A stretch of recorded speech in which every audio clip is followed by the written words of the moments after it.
Before we get into the video, I wanted to share a special tool that David and I have been using for over 2 years to manage our inventory on Amazon.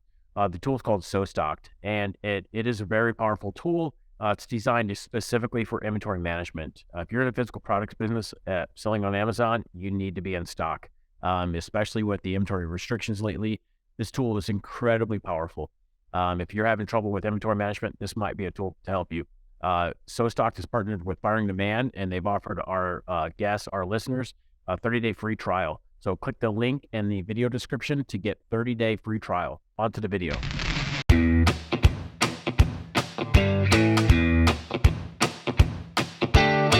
Before we get into the video, I wanted to share a special tool that David and I have been using for over 2 years to manage our inventory on Amazon. The tool is called SoStocked, and it is a very powerful tool. It's designed specifically for inventory management. If you're in a physical products business selling on Amazon, you need to be in stock, especially with the inventory restrictions lately. This tool is incredibly powerful. If you're having trouble with inventory management, this might be a tool to help you. SoStocked is partnered with Firing Demand, and they've offered our guests, our listeners, a 30-day free trial. So click the link in the video description to get 30-day free trial. On to the video.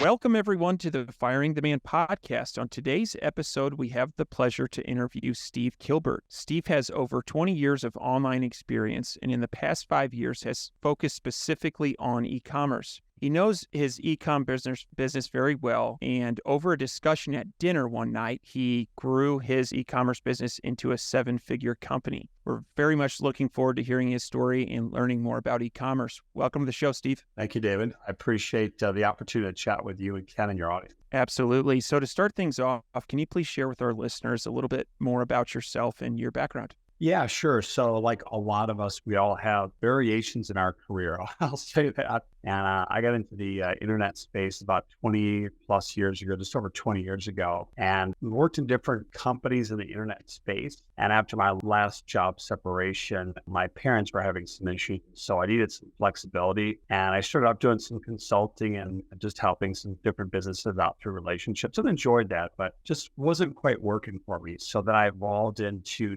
doing some e-commerce because I had some friends doing that and they were having some good success. And so I said to my wife, look, I'll give this a try. If I can't make this work in 6 months, I'll go get a job. And she said, okay, good luck. And so while we didn't quite turn the corner, that I would say in the 6 months, I had enough momentum then to say, wait a second, there's something here. So, kind of kept going. And, as any person who starts a business will tell you, as you guys know as well, it's not a straight line. There's a lot of ups and downs and sideways and backwards, unfortunately. And long story short is, we grew it to 7 figures. Now, unfortunately, COVID rushed our business. But that being said, as I know how all this works, and so we're in the process of building it back up. But in lieu of that, because we were at a point I linked up with a colleague of mine who had a bunch of deals. He was trying to help advise businesses on taking them across that line to have that exit experience. So we were going to do that. Never forget this conversation with my wife as that we were having dinner, and I said, boy, if we sell this thing, we can get this. Not going to be a home run, but we could do okay. It'd be a great experience to start an idea and sell it. I made the decision not to. I do this and this. We could double this thing or trip. And then some things didn't work out. Anyway, it's been a wild journey. Now that I'm doing a little bit of M&A advising, see behind the scenes a lot of different businesses, which are e-commerce or even SaaS businesses, but we've got a number of e-commerce businesses. So for me, it's been utterly fascinating because I get to see the financials and then I see the business model. I'll ask them 4 questions on what they're doing and grow and what got them to where they're at. And of course, why are they selling? And there's some common themes, which I think your listeners will hopefully find valuable to get into. There really is a pattern of people of what they're not doing. It's really jaw-dropping, some of the things that they're just leaving on the table. And the point is, if you're going to sell your asset, you want to get the most money because they're not doing very, I call simple things. They end up leaving a lot of money on the table and they get frustrated a lot. Not all of them, but sometimes they get frustrated because of course they want, and the marketplace will say that the valuation is really worth this, the accepting it on. So that's the thing that's been really, really to me, is just learning those lessons, starting it for myself, growing 7 figures, having the setback and now knowing what to do to grow back up, and now seeing other businesses that are different. Like you can talk about skincare, any kind of e-commerce business. We've dealt with a number of, and it doesn't matter because at the end of the day, it's just a widget. Say this not to insult people, but it's a widget, but But at the end of the day, it's math, and it's just a business model. Your product has to solve a problem for the marketplace that somebody has a need for something. And digging into a little bit is my wife and I were in the fitness edge. My wife's a marathon runner. So we were selling fitness accessories. Nothing crazy. It was very big. It was very competitive. Probably looking back, I think the wrong products to sell, but we made it work. But that allowed me to really dig into the business and understand how it works. Again, we were solving a need in the market. It was doing it at a competitive price and just made it work. I knew how to drive traffic. One thing that was really hit home with me as we're going through our journey is having dinner, and we had some relatives, and they had the news on, or the TV on the background. And then this was now prime time television. One of our top it's not our top competitor. One of our top was running a television ad in primetime TV. And it just hit me like, wow, wait a minute. They're selling some of the same products we are. And yet we will never run television ads because I know how this works. Yet we're still able to capture a fraction of the market share, very, very small, but it didn't matter because I evolved. So long answer to your question, but hopefully that gives you a little bit back, kind of where I got to it. Yeah, absolutely. Thanks for sharing all that, Steve. And you've been in the space for a really long time. And now you're getting in more into the M&A and kind of peeking behind the curtain. So you've got a ton of knowledge. Excited to kind of dig into some of these questions and share with the listeners. And so first one is you made a comment, and you had said, like, there's a lot of things that, specifically e-commerce, a lot of things e-commerce businesses, they're not doing. So can you kind of go over a few of those, just to kind of share, like, what are the things that you see that business owners are not doing that they should be doing? Yeah, there's really a couple of core things I see. This is a pattern over and over again that when we work with e-commerce businesses or even other businesses, but let's talk about e-commerce here, because this is the one that I know dear. And it just shocks me that people don't know. They don't know their number. And what I mean by that is I'll ask them 4 key questions. I'll ask every business owner, and this really applies. What is your cost to generate a lead? And a lead is defined as an email and or a phone number. How can you communicate to somebody in that some form of direct communication? What is your cost to acquire a lead? And let's say email conversation. They don't know the answer to that question. They should know it down. And I knew that. I knew the answer. Then what is your cost to acquire a customer? The second question. The third question, a lot of them will know, is like, what is your average transaction value when a new customer comes on board? And they'll pretty much have it, whether they're using Shopify or WooCommerce or BigCommerce, any of the e-commerce platform out there. They'll pretty much have a good idea of that. But the last number that they don't know, and to me is arguably the most important question, is what is your lifetime value for your customer? And they just don't know. And I literally have to stop and ask them over and over again, well, how did you get this far? And they, well, we just keep growing, we get customers, and we're making it work. And it's like, wow, but they don't realize when they're leaving the tail, because they don't know that now. And why that's so pivotal or so important is that if you know, let's use e-commerce example, your lifetime value, it was a client I was consulting last year. She had no idea. She said it was skincare.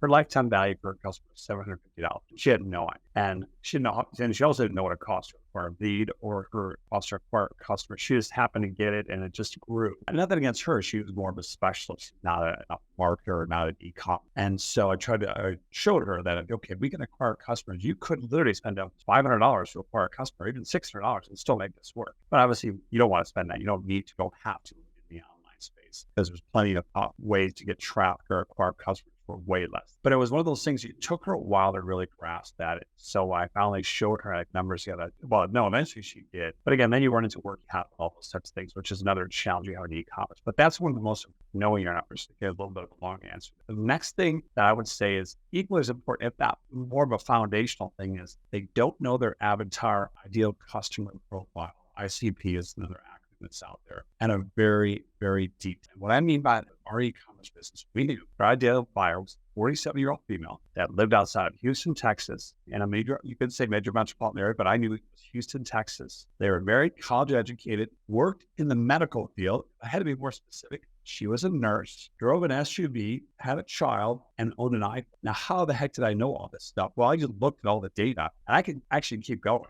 I knew what restaurants she went to. I know what she liked to travel. I knew what magazines she read. All that stuff is out there, but people don't know where to look. And the reason that that's important, that could identify. And now, again, we did sell the males. We sold the females, older and younger, but that was our singular person. I know you guys have heard this, but you have to sell the one person. When you really identify that one person, that level of detail is described, it allows you to articulate your marketing in a much different way that you can use in your email communications, or you can identify those pain points that your ideal customer is experiencing, which is going to resonate with them, because they're going to feel that, wow, this ad or this brand is talking to me directly. We're the little guy. We're the small mom and pop business, so to speak. This is how we're able to repeat it. When I really got into this, is we got down the road, is once I understood all those details, then you realize it's the same for everything. It doesn't matter. But going back to your question of one of the core things people don't know is they don't know their avatar. They'll say it's females over 45. It's like, that's too generic. You have to get really, really granular so you know what their pain points are. Because the other thing is that as you grow your business, you're gonna want to leverage how you serve. And by knowing all these details about, you can then offer them other products and services that you can deliver or even affiliate on. And that's the stuff where people end up leaving money on the table, not leveraging their assets. And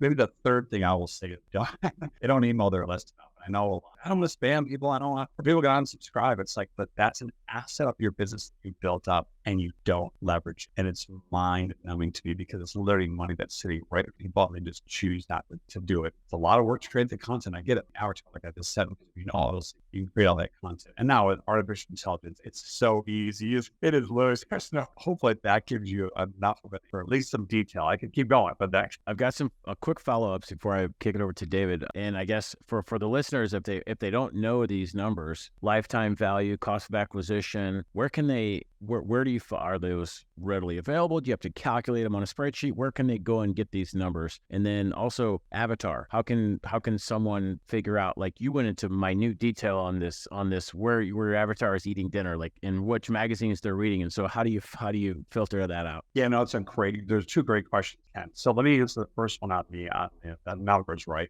Really, whatever your e-commerce platform is, you're going to have to download it. There's software now that you can actually, it's going to be a cost with it, but it goes back to if you see the value in that, which I would argue is if you're growing your business, I want to grow this, but I know a lot of people are at that level, so you can just do it on a spreadsheet.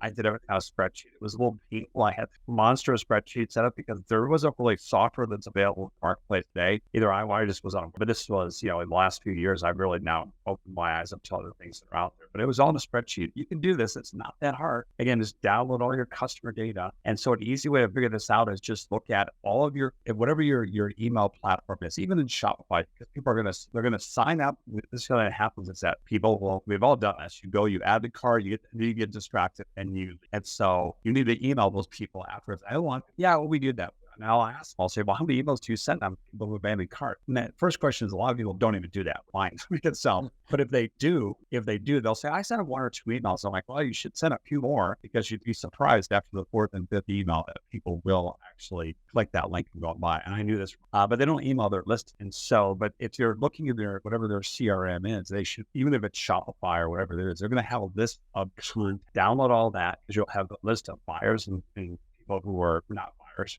subscribers of you, and then just do the math on a time period of either. I look at 6 to 12 to 18 months for that lifetime value. You can go longer, but that's going to give you a good rule of thumb at least, or even 2 years, and just divide out the numbers. Like, okay, how many sales I made, and just divide that number. It's really not that hard to do. And yet people don't take the time to do that. Oh my Lord. But that's the stuff that we're also overwhelmed with our business. And to answer your question on the avatar, there are various tools out there. Again, you can take your email list, you can upload it to services, and you can then like a checklist, you can check out different things you want, and it will then match on what does it have on these email addresses, their database, that will spit you back. Here's all this demographic profile that you choose to do. I mean, you're going to pretty much know the demographic, the gender, but you're going to want to maybe look at age. You can look at income level as well. I mean, these are different things that are out there. That's one thing. It's a paid service, but you can also look at some other tools that are out there that are free of charge. Now, Facebook has made some changes to the platform, which you can see now, like fan page. But that was one of our sources early on, because I don't know if you guys would call a few years back in your fan page, you looked in the analytics, it would give you so many of these details. And one of the things we learned about our avatar was that they also like country music. I was like, I would never have had an idea of that. So one time we were trying to test some different ads out. I said, okay, well, Facebook is telling us that all of our fans, which is just generalizing, but it's still, they like country music. So I ran some ads just targeting country music, and lo and behold, it worked. And I was like, okay, I get it, right? But there's other tools that are out there. Some are free and some are paid, but it's one of those things that, to me, it's beneficial for you to try to get that data. Now, the other way is also easy. You just survey them and ask. Oh, people don't even do that. either get on the phone and talk to people. That is just going to blow your mind what you'll learn. A lot of people are afraid to do that, but you really should be trying to talk to your customer. They will appreciate it, or just survey them. And there's all these free tools out there, whether it's a Google form or something. Just send traffic to that and just ask them series of questions. Ideally, your email CRM should be able to do that as well, because you don't want to tie whatever questions your app and the answer provided to that, because it'll start to build up in your data, right? So let's just say, for example, we are in fitness. And so if weight loss was something, I just is very generic, as fitness and weight loss are tied together. If we said, have you ever tried to lose weight? And that was a radio box and they checked yes on that, then we would identify that to that specific person. And over time, you'd bump that up to people and say, okay, this amount of people. So I could now send those, let's say it's 100 people that I've identified to take a round number. I could send a specific email to those 100 people, and they're going to be more likely to open the email and or do something with that if I make them the right offer. But because they told us, they raised their hand and told us, I'm looking for this, right? Or I need help with this. And that's the stuff you have to dig to learn more about your app. Very nice. I like those metrics. And as we were going through those, there were certainly some that I think as we operate our own businesses, we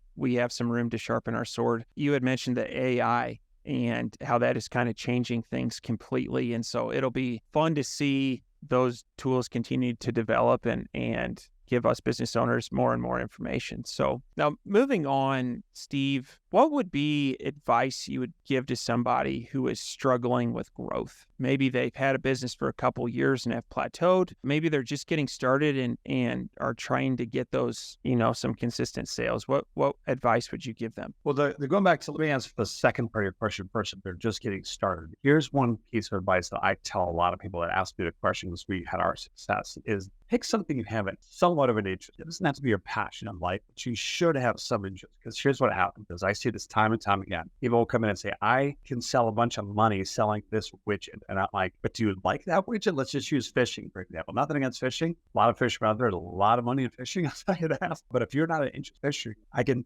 guarantee you between now and the next 6 months, you're going to come into some challenges, some roadblocks that you just don't know because your education isn't there yet. And you're going to give up and you're going to switch. Now, you're going to learn something in that 6-month period, but you're then going to start over in the next niche. You're going to keep starting over. And I say this from personal experience because that's what happened to me, but I see that time and time again. People get started as they don't pick something that they have at least an interest in, because it's going to motivate you to keep going. That's the reason. And going back to your other questions, if they're struggling to grow right now, it ties back to some of the stuff I just kind of went through is take a look at your business in terms of like, what are you doing to grow? Like, okay, first of all, what is your long-term goal? Do you want to build this thing up just to make a side income? Or do you want to build this asset up enough to revenue and sell it one day? This is the one thing I would encourage your listeners to think about it, because a lot of people aren't thinking that long term, but they really should. Because there's two things that tie together. It's like anything you're starting online is, can I do it? The answer is 100%. Anybody can do it. And I just got to put the time and effort and the focus in and follow the right process. So there's many ways to make this work, but you should be thinking of building an asset up to sell it one day. Whether you make $50,000, $100,000, or $1 million, it doesn't matter. Because here's what's going to happen is life is going to change. Whatever you're working at, something's going to change in the next 3 to 5 years. You may not have the same interest in 3 to 5 years. So if you build up an asset today, you focus on growing its revenue and profitability in there, you can sell these assets. Now, this ties back to your question of if they're stuck right now. It goes back to you really need to focus on knowing your numbers. And so many people just don't know those numbers. It's really jaw-dropping to me when I talk to them now in this M&A role, is that you have to know those numbers because it'll let you make decisions. So back to the example I mentioned earlier with the skincare brand I was working with, their lifetime value was $750.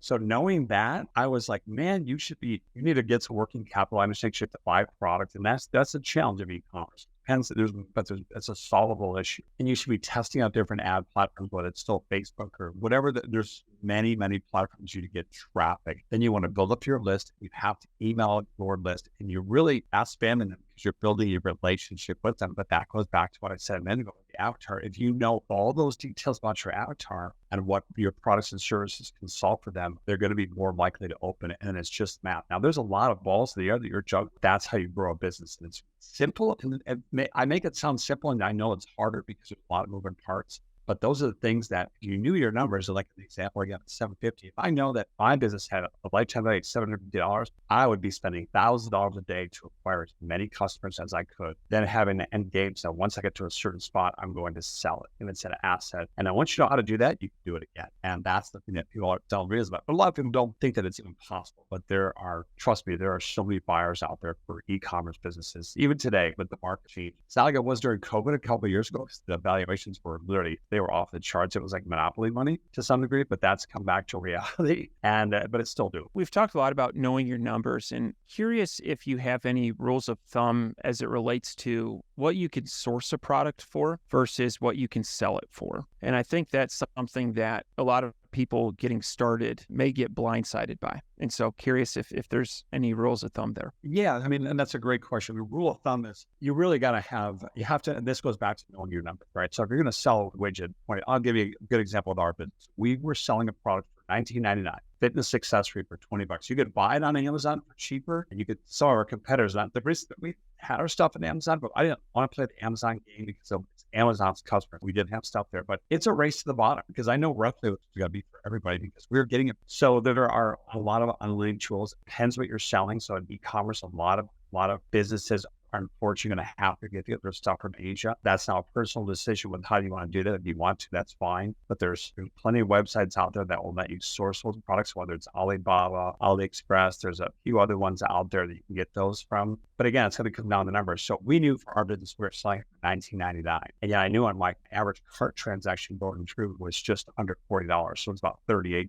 So it was almost double, right? Not quite double. But at the same time, I knew that I cost to get my product from my factory to my warehouse $1.92. That included everything, shipping, everything. And we were selling a so that's something your audience is going to have to look to. Now that shocks a lot of people saying, you're basically getting a product for $2 and you're selling 20. Let's run those numbers up. I'm like, yeah, because you can do that. There's good margin in there, but you may have to make sure you get that cart value high enough. Because otherwise, if you're going to, now you got to get visibility. You need eyeballs, you need traffic to the website. You need to do that. There's plenty of ways to do that. But if you run paid traffic, which is what we did, this is just one way. You can still do it for a variety of affiliate, joint ventures, all those types of things, even just SEO traffic. You're going to have to know those numbers because you have to have margin built in there so you can grow and scale that business. Even if you're doing it as on the side, you have to have margin built in. And so that was the number that I looked at. And I would take 20, not just as a loss leader to get people in the door, but you have to make money that's tied back to life. You really have to know what other products you can sell your customers, whether it's in e-commerce, it's typically more of the same. So if I just bought one widget, typically the next upsell would be, would you like to buy 2 more for this discount? You're not going to see this elsewhere. And that's what we did. So they ended up buying multiple packs in there. That's what pulled that cart value up. And then you can get that lifetime value up. That's really where you can make it. So it depends on the niche that they're involved in. But that's the other thing that people don't realize. Using in a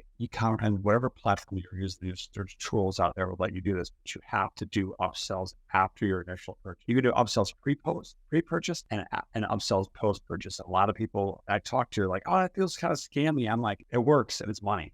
So it's up to you. Are you in business or not? Exactly. Yeah. Don't try to make money. All right. So Steve, I've got a follow-up question on 2 of the most important KPIs that you had mentioned, cost of acquisition and lifetime value. And so I don't know why, but I always use this water bottle as an example. It's always on my desk. And so we've just started a business. We're about 6 months old. We sell water bottles here. One size, 3 different colors, whatever. We know that our cost of acquisition is $10 to acquire a customer. And our lifetime value, we know after 6 months that on average, each one person, on average, they buy 2.5 water bottles. So the water bottle is $20. And so that'd be a $50 lifetime value. And so cost of acquisition, let's say it's 10 and $50 lifetime value. At what rate, now that we know those 2 numbers, that's very powerful, right? And so what rate would you advise a small e-commerce business of scaling? Because you had mentioned earlier, cash flow is always a problem. And so there's a rate that's too much, it'll bankrupt the company. And then there's a rate that you won't grow fast enough to capitalize on market share. So what rate do you recommend to grow? That's a great question. So the other number you can wait is what's the cost of the product, right? So just make up a number on your water bottle there. Let's say it's $2.50. Sure. Or even say $3, okay? So let's just say $2.50. Now we know $12.50 is the cost for everything. Now you have the shipping in there. So now it comes down to, do you charge for shipping or do you absorb the shipping cost? So this is what's on a spreadsheet. You literally put on every column in there what those cost numbers are, right? So then if you wait, like instead of you said people buy 2.5, right? So if they happen to buy 2 up front, well, that's a different weight. So you need to factor all those numbers in. I know it seems a little bit overkill, but it's not. You need to know those numbers because you want to try to get as close to the nearest, especially for an item that's small like that, as close to the nearest penny possible. Now, again, you can always round up to the nearest dime or quarter, but that's going to allow you to then know what your real numbers are. So in that example of $50, and you have now, let's say $15 with shipping and everything for the sake of this conversation. So you have $35 left over. That is basically profit at that point. If your customer acquisition is $10 and your shipping and everything else is $5, so you have $35 in profit. So now I would recommend, and again, this is the way I've done things, because I've learned that I run paid traffic just to turn that volume out, because I want to turn that inventory over as fast as possible. Use that cash flow to then buy more inventory. If you can get some additional working capital, ideally you're going to want to try to then learn more about your avatars, because water bottles are a great example. We're in fitness. Besides your water bottle, what else could you sell them? Like, what else do they need besides thirst quenching, the keeping it cool, et cetera? Well, if they're in a water bottle, there's a chance that they might be concerned about their health, I would think, right? Obviously, hydration is a big thing of that. Well, maybe there's some supplements you could sell somebody. This goes back to why you really have to know what your avatars look for. Now, granted, you might think, well, they're buying it for themselves. It doesn't matter, because if you put that as your outselling, you position the right way, doing their peak points, maybe some kind of a powder you put in there. Again, there are drop shipping services out there. It's back to one of your other questions earlier about where to source some of this stuff. There's a lot of drop shipping services out there in the States that will allow you to do that, whether it's supplements or powder or whatever that is. You add that. Now, it may come from a different location, but that's okay. Some of the places will have it all in house, but just got to communicate that's the customer. We've all experienced that. It's like I placed an order and I got 2 different packages. Why? Well, at the end of the day, I got orders, and that's one of the things I would look at. But if those are the numbers in the business that you had, I would be very encouraged. $35 profit is pretty darn good. You can start to scale that, and we really got to just manage that working capital. So that's where a spreadsheet comes in and say, okay, I'll start running the numbers. If I have 1,000 of these inventory, and then you expect, okay, how long does it take me to get it when I place an order into my warehouse? I'm assuming I'm shipping it, right? Or if it's out of my home, or if it's a third party at 3PL. And those are the things that I had to factor in. So that became a challenge for our business. To give you some specifics, in 2018, we were humming along. And we were spending, when I first started, spending $20 a day on ads. There was no way I would do that. Well, we were spending $2,000 a day because we had everything dialed in. And I was frustrated because I realized one day, I'm like, wait a minute, I don't have so much inventory. And I knew that it was 4 to 5 weeks of time. I placed the order, is in my warehouse. I'm like, oh, darn it, I have to slow my spend. I had to turn my spend down. It was killing me because we were just printing money. That's a challenge. You have to really monitor all those dials and try to realize, okay, if I spend it, this continues. I'm going to sell so much. If I'm spending so much per day, and I keep this pattern working through, what am I going to run out? How does it take to replace that? And so those are the things you have to kind of figure out. But any business owner should know those things. Great follow-up. And I like where you said you were printing money at that point. That's an entrepreneur's dream, right? Turning a dial on printing money. And so it's just as a quick wrap up on that, essentially your advice is it's basically a cash flow question. And so run the numbers. How much inventory do you have? How long is it going to last? And when can you get more based on your cash flow, and then scale up based on your kind of like, I call it like behind the scenes, right? Yeah, no, you really, and that goes back to just, you can use a spreadsheet for all this stuff. And I know the other thing, when I talk to business owners and I ask them those numbers, they go, I don't base their skin. I know a lot of people saying that, right? And I'm like, you better learn. But again, I think people get so like overwhelmed that beginning to use calculus. It's like, now we're talking basically simple. You were talking addition, multiplication, division. It's pretty straightforward stuff. Absolutely. So continuing on a seller's journey, right? So we've launched a successful product, we've got customers, and maybe we're thinking about selling. So what are some things, say 6 months to a year out from a sale, that somebody should be doing to ensure that sale goes smoothly? A great question. Well, this ties back to knowing your numbers. That really comes back to having your financials tightly buttoned up. Don't have things all over the place. Ideally, use a service like QuickBooks or Xero, things like that, and that are going to be audited by your CPA or a professional accountant, because the more that stuff is organized, the more appealing it is to buyers. I can't tell you the thing that we come across anytime those people will say, well, here's my bank statements. It's like, well, that's going to allow us, we have to do a lot of work to duct tape this together and create some financials, which we'll do, because at the end of the day, the numbers have to match, right? So if you choose to sell your asset, let's say you're going to try to sell $250,000, $250,000, and it's based on the profit that the business has generated based on the financials, the bank statements are going to have to match up. So if you're saying you have so many deposits that came in, because if you're doing e-commerce, you're getting deposits every day through your Stripe or whatever payment processor you're using, you're paying deposits every day to make sure you're making sales every day. At the end of the month, that's matched up to your financial. Doesn't think about this from a buyer perspective. What's the first thing that's going to come to mind? I don't believe you, right? The other thing that I would stress to people is try to have as many SOPs, standard operating procedures in place as possible. Mistake we made early on, well, but I learned this. The more you have that, the more, the reason this is important is financials and the SOPs, but without been organized really tight, is that's going to be more valuable to a buyer because they don't really create all that stuff. Because what's going to happen, I'll tell you right now, we've had this happen for e-commerce businesses. We've got ones that are very incredibly efficient. There's some people like, well, I've learned a lot of stuff. And others that are kind of a mess. And they come in, the buyer goes, okay, you asked for this, for let's say $250. Maybe the financials support it, but typically it's going to be a little bit high. But now that I got to do all this and this, okay, my offer is going to be $175. And so now you get into negotiating. So now the owner is frustrated, like, I want $250. You know, your financials are a little bit, I'm not quite sure. And because I can't be confident in those, then I have to discount that down because you don't have any standard operating procedures. I have to further discount that down. And so now a savvy buyer would really start to, as you would be as a buyer, if you're coming out, I want to buy something out of this. And that's the other thing that I see time and time again is these business owners, because they're not entrepreneurs, they're specialists in their fields. They started it and they don't have these things in place. And so then the valuation of business gets dinged, and then they end up having to, if they want to sell, and most of them are at the point where they're burnt out, they're exhausted, they're frustrated, or they're just don't know, they've lost faith in the future of their business. And it's just because they don't know a lot of these things, because there's a lot of moving parts. And so they end up selling. And so they wanted the $250 and end up selling, say, for $170 or even $150 at times. And think about that. That's anywhere from $75,000 to $100,000. That's a lot of money. The other thing I would encourage your listeners in this regard is don't think you're going to build the next, say, Twitter, but let's say e-commerce business. You're not going to build the next Amazon. It's not going to happen. Don't worry about it. But I will tell you, as I did this with our business, and I've seen this now with other businesses, so I'm doing this happening. You can still build the e-commerce business and still sell it and have a nice, healthy profit where you can actually go and buy a house.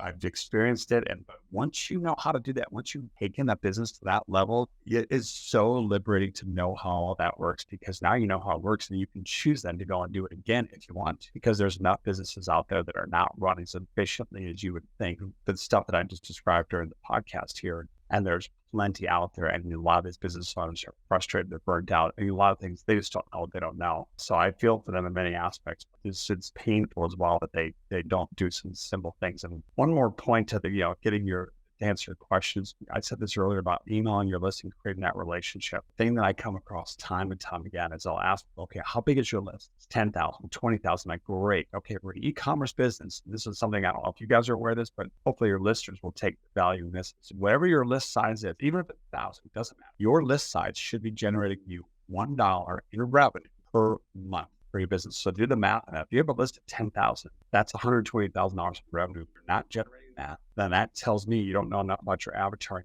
or you're not emailing them enough with products and services. And if you say, well, I have an e-commerce business, I only have like 4 or 5 SKUs. Okay, fine. But if you know all those things about your avatar that I described earlier, all those details where there's a whole bunch of other stuff you can sell them, you could recommend them through affiliate products. And there's affiliate programs out there like Commission Junction. There's a whole slew of things out there that are plenty of products that you can apply to these things. I mean, you can create a relationship. And like, we were in fitness, so we applied to Reebok, for example. We were sending emails out. Here's some shoes, or here's some fitness apparel that we didn't have. Go here and buy it from the Reebok store. And they would, and then we'd get a commission on it. You've mentioned affiliates a couple of times, and I'd like to dive into that just for our listeners who may not be familiar with that. So first, what exactly is that? And the second follow-up question would be, how are you using that? Great question. Thanks for asking. A lot of times I forget. So it's second nature to me. So basically, as an affiliate, now you can actually create an affiliate program for your business, but I wouldn't recommend people start out with that, because there's a lot of work involved in that too, to get it up and running, right?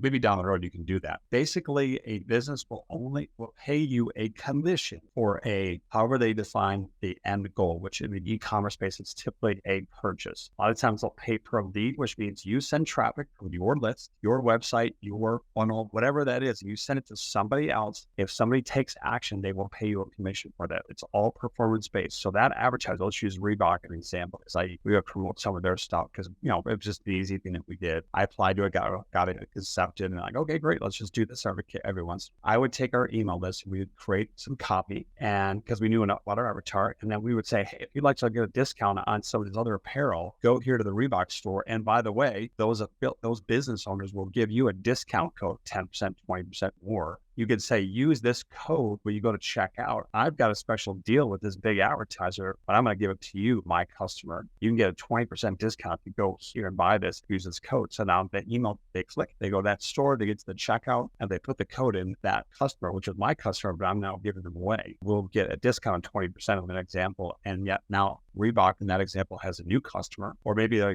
current customer, but they've got them as a new, they made a new purchase from me. They're willing to pay me a commission. And that's how this works. Is you're getting paid a performance commission. And depending upon the niche you're in, I can guarantee you there are plenty of affiliate programs and services out there, whether it's an e-commerce program or even a service program or kind of a coaching offer or a variety of information products. Those are the ones that pay more, is the information products. And pretty much any net, you can find an information products, and those are much more. Then what you can do to take that a step further is once you start doing this, you're like, wait a minute, I'm driving traffic for this. Let's say it's an information product about, so and let's just use fitness as an example about some kind of a weight loss or stretching, whatever it is. Now, I may not be a stretching expert. I can go hire somebody to create a program. And then guess what? I can promote my own program, which is then going to increase my lifetime value, which is going to make my business more valuable. Very nice. Very nice. And Ken, you had something you wanted to follow up with. So Steve, on the piece of the email size, so was it $1 per subscriber you have? You should be generating $1 of revenue per subscriber. So if you have a 10,000 per month. Yes. So 10,000 emails on your list, you should be generating about $10,000 per month in revenue. That is correct. That is a rule of thumb. If it's less, then you're like, okay, let's say it's 50 cents. Okay, great. I got revenue coming in. But knowing that the average in the industry for people that know what they're doing is about $1 per dollar. So, okay, what else can I do so I can get to that dollar level? Well, I got to email them this more frequently. I got to get to know them. I got to build a relationship with them. This is really, when you think about this, you're building an asset. And a lot of people have to get over the mindset of it. Well, I'm not Reebok. I can't compete with them. You're not going to compete with them. It doesn't matter. People still want to work with small mom and top businesses. That's one thing that came out of COVID, is that people really want to look at it. And they still will do that if you know what their pain points are. If you can present, you can solve that for them, and you're doing it at a competitive price, people will take that risk. Now, not everybody does. That's okay. The math will work. If that was a belief that I had, I'm thinking, how the heck am I going to start this thing? Who's going to buy this widget? There's no way. And then once I started selling, like, wait a minute, then it becomes an internal belief. You start to realize, oh, wait a second, this is just, it doesn't matter what the product. It's kind of a side story, but I think it's related here. When we were growing our business, like back to the story I said earlier about one of our top competitors was running television ads. My wife and I happened to go to Asia for a trade show, and we were walking this trade show, and we saw this competitor actually, and they're like, oh, would you like us to produce your products? And we're like, wait, you guys do that? They're like, yeah, we actually manufacture that product. Now our supplier was a different manufacturing unit, but it's the same product. All the difference was the box was different the other day. It was the same. That was like one of those moments, oh my Lord. Now the material was different. I could get the exact same thing if I wanted to, and just put a different box in it. That was another huge revelation. So a little bit off tangent, but I think it may tie back to some stuff. Yeah, absolutely. Getting back to exits and selling a business, David asked you earlier, like, what can we do to prep? And you kind of went through some of that stuff. Now, when you get close to it, now, do you recommend using a broker? Do you recommend selling it yourself? Like, what does that look like? And what is your advice? In the past would have said, don't use a broker. They're terrible. Now, there are sadly some poor ones out there, but there are some good ones. And now that I'm providing more of a service, because I know how this stuff works, I look at it as try to source one out that's going to help you and really be that advisor for you, because there's a lot of things you're not going to know. Now, you don't have to do that. Be clear about that. You can use, there's various platforms out there that will help you to some degree. But I've also learned now, being in the trenches here, they're going to provide different levels of service. They're going to tell you they're going to do everything, but it's going to be kind of cursory, some of them. And I'm not going to I don't want to badmouth them, because they do provide a great service, a lot of these guys. Some are going to be much bigger than others, right? So there's it's just a platform. Think about this as an Amazon, right? So I want to sell my business. I can go to a online platform to sell commerce business. And there's more than one. When I first got involved, I had no idea if it's, and then I met some guys at a conference, and they were one of these companies, and they told me like, oh yeah, when they were smaller back then. Now they've grown to a much bigger company. But if I said the name, you guys would recognize. It doesn't matter, because there's multiple ones out there, but I had no idea this existed. And I was like, wait, you can sell. So that became my goal with our business. Now that I'm doing this, it's just, I'm having so much fun. It's crazy, but you can do this on your own. Just understand you be buttoned up. And the one things you're going to have to know how to do, though, the other thing along those lines are, you have to sell your business. You have to sell it. You really have to be comfortable with sales. And that's one of the reasons why I work with colleague now. We end up getting a lot of these businesses to come work with us because they're not salespeople and they don't know really how to communicate with people. So if that's you, one of your listeners, then I would strongly encourage you to use one of these online platforms and this is what happened with the people who were, but now they try these online platforms, but they're still doing all the communication and they fumble things and they would drive buyers away because they don't know how to present their business. That's where a broker can get involved, one that knows what they're doing. You can position your business as an asset that can be sold. They handle all the negotiations. A lot of people that tie back to your question is they feel uneasy about negotiating. I understand. Think about this. It's their baby. They put all this sweat and effort into this thing, and they're going to get really defensive if somebody starts to question them. And that's one of the things that we've seen with some of our companies we work with. We have to kind of calm them down to say, I get it. But at the end of the day, your financials are this. I know you think it's worth this because you put all this money and effort into it. The business is only generating this because at the end of the day, it's a business that's generating profit and cash. And that's what someone's going to value the business at. So you have to, they get rolling, man. We have to have some really, conversations with them to kind of talk them back to reality. It's like, and the reason they keep us is because they tried on their own. They couldn't. So then they come to us and that's where I think brokers can provide a good value. And again, there's different ones out there, but really the same token as you go into using a broker, you have to ask them a lot of questions and how long have they been doing this? What is their process? What are they really going to do to market your business? At the end of the day, you want to sell your asset. And I will say this to give you one more detail about that is it's a lot of work to sell a business. People don't realize that it becomes, and that's the other thing that we found out as well doing this is that people try to sell the business and they're like, I'm trying to run the business. I don't have time to deal with all these inquiries, all this other stuff going on. And then that's where we fill that void because we'll handle a lot of that stuff. But it's a lot of work. There's a lot. And guess what? Like any business processes, you're going to get, let's say 20 people are going to say, knock on the door and say, let's have a conversation, and 19 will go away. And then you're frustrated because you're not losing time. Now you're going to work. But at the end of the day, there's so much emotion tied to this because you want to sell it. And there's a variety of reasons why you're trying to sell it. Hopefully you're not running out of cash and burning through it. But a lot of times, again, people are burnt out and they're overwhelmed. They don't know what they don't know. And so I feel for so many of these business owners. That's life and that's business in general. And it doesn't have to be an e-commerce business. We look at the marketplace right now. There's plenty of public that are struggling right now. And that ties back to all this stuff together. But this is where the little guy and gal can compete with an e-commerce business. It doesn't matter what you're selling. I proved it. You can compete with the biggest brands that you're going to see on TV or see on national advertising. It's possible if you know some of the things that we've talked about today. Before we get into the fire round, can you share with us a little bit about SKRP Media and what type of clients you guys like to work with? Yeah, so really we're working with businesses, advising them on, we talked about earlier, about getting them ready to sell, and or if they're at a spot where they're ready to sell, we'll actually help them market the business and take that help them find a buyer for their asset. And these are asset sales, first of all.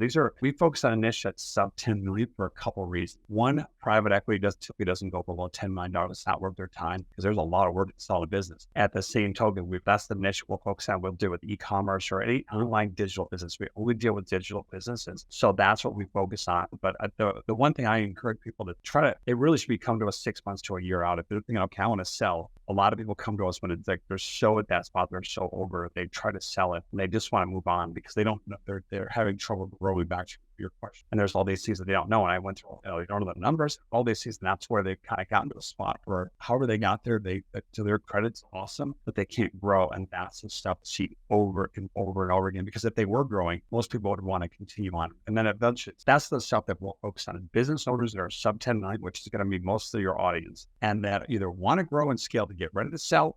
Awesome. So Steve, all of our guests, we put them through the fire round. Are you ready? Let's go. I love it. What is your favorite book? Oh, a book called Outwitting the Devil by Napoleon Hill. That's a great one for all your listeners, because the number one thing in this game, and you guys will attest to this right here. Yeah. I had a mentor early on say to me, this is 90% mindset, but 10% is mechanics that anybody can learn. And I didn't believe it. I'm like, you're crazy. There's all this, there was no way. Once I get farther down the road, it's like, he's right. He was 100% right. And now that I'm farther down the road and I'm dealing with business owners trying to sell it, it's that is the number one thing is mindset. So that book, Outwitting the Devil, will take you through a story where it's an older book. It'll shock you. So it was written in the late 1930s, but it'll scare you how much of it's relevant today to what's going on in the world today, let alone what talks about all the conversations you're having in your head. And that's the biggest challenge we're all up against, myself included. It's the thoughts in our head. It's the right mindset. Absolutely. No, I've not read that one. I'm going to add it to my list. It sounds like it's timeless and so a classic. Very timeless. It's great. It's a great audiobook as well. If you Yeah, I'm huge on Audible. What are your hobbies? Hobbies are, my wife and I are both runners, and we love to travel. We were actually traveling the world when this whole thing with COVID happened. Just in 2018, as I said earlier, we were having a really good year. We were traveling quite a bit. So my wife and I love to travel. We just like we're fitness and health conscious. So anything that's that related, that's what our hobbies are these days. And business, because I love doing what I'm doing. Okay, awesome. What is one thing that you do not miss about working for the man? One thing I don't miss is the politics. We all can attest that. Everybody's going to make their screen crawl. It's that way everywhere. And I've changed jobs enough early in my career that your listeners will feel this. If they've done this, you're like, okay, it's going to be better over here. I got a new job that's over here, and it's going to be different, but it's just a different shade of green. Because you think the grass is greener on the other side. Yeah. It's just a different shade. It's all the same. And so that's not saying companies are bad, but we've all been down that road where it just gets to a spot where you lose that passion and fire. That's just what it is, right? And so I could ramble on about that forever. That sounds spot on. So last one, what do you think sets apart successful e-commerce entrepreneurs from those who give up, fail, or never get started? Go back to what I just said. It's just mindset. It's really, that is the number one thing, is you're realizing, okay, if you've done your research, you've done it ahead of time, you know that one more thing that kind of ties into this is that people come to me as well saying, I got this idea for product and no one is doing it. And my first comment is, that's not good, because that tells you, is there really a need in the marketplace? You want to have competition. Now, again, if it's fierce competition, it's going to be harder, but you can still make it work. But make sure that there's at least some level of need. And it really comes down to a need. All right. I want to thank you for being a guest on the Firing the Man podcast. Steve, if people are interested in working with you and SKRP Media, what's the best way of getting in touch? Yeah, they can go to SKRP Media, and I got a special for your listeners. It's skrpmedia.com/fire-the-man. So fire the man, fire-the-man. And they'll be just answer a couple of questions. I'll give them a free consultation call just to kind of see where they're at. A lot of times people